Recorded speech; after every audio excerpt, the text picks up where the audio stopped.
When you talk to anyone about dynamic mode on the XKR, they tend to see it as some black art doing something magic that they don't quite understand. So this video is intended to dispel any myths about dynamic mode and compare it with sport mode and the paddle shifting in drive mode. My name's Bruce, and I'm the proud owner of a black 2013 XKR, and this channel is designed to share the knowledge that I've gained while owning Sylvester James. So please like and subscribe, and don't forget to press the bell to be notified about the next XK8 or XKR video.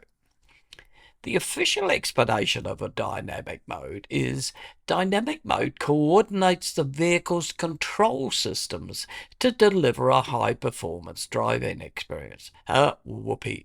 Well, of course, I completely understand. No, not.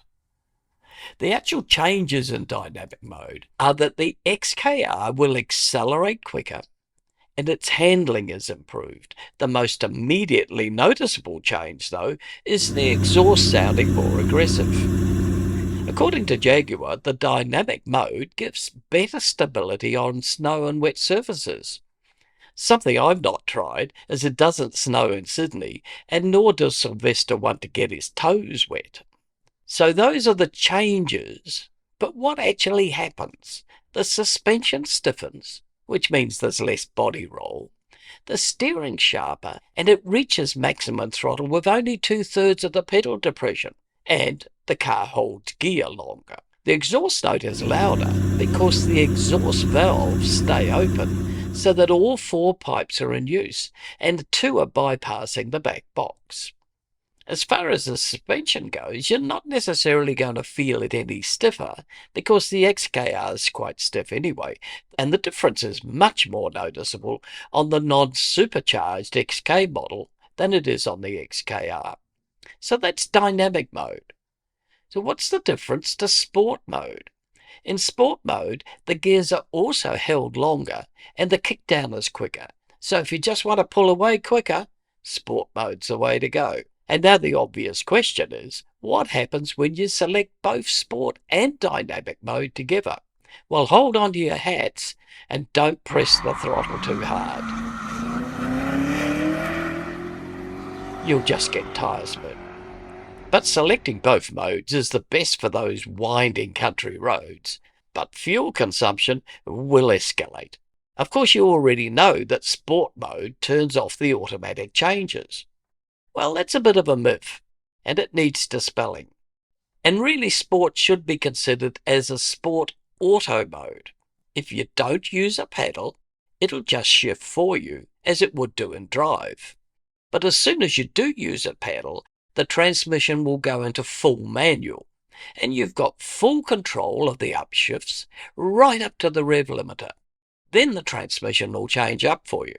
You've got full control of the downshifts also, but it won't change down unless you use a pedal. Well, it will actually. If you stop the car and forget to shift, it'll drop down to second automatically. As I said before, in the sport mode full manual, you've got control right up to the rev limiter, then it changes for you.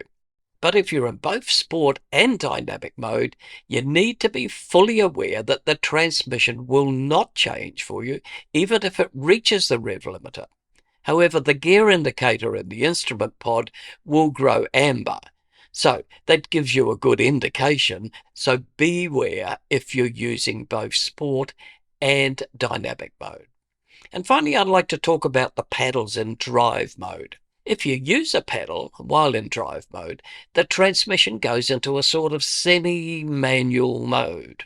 The gear indicators, P, N, D, and S, showing in the instrument pod, change to 1, 2, 3, 4, 5, 6.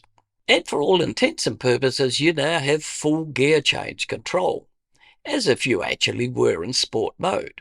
Except, if you don't use a pedal for a few seconds, the transmission will switch back to drive mode, and the P, N, D, and S will appear again in the instrument pod.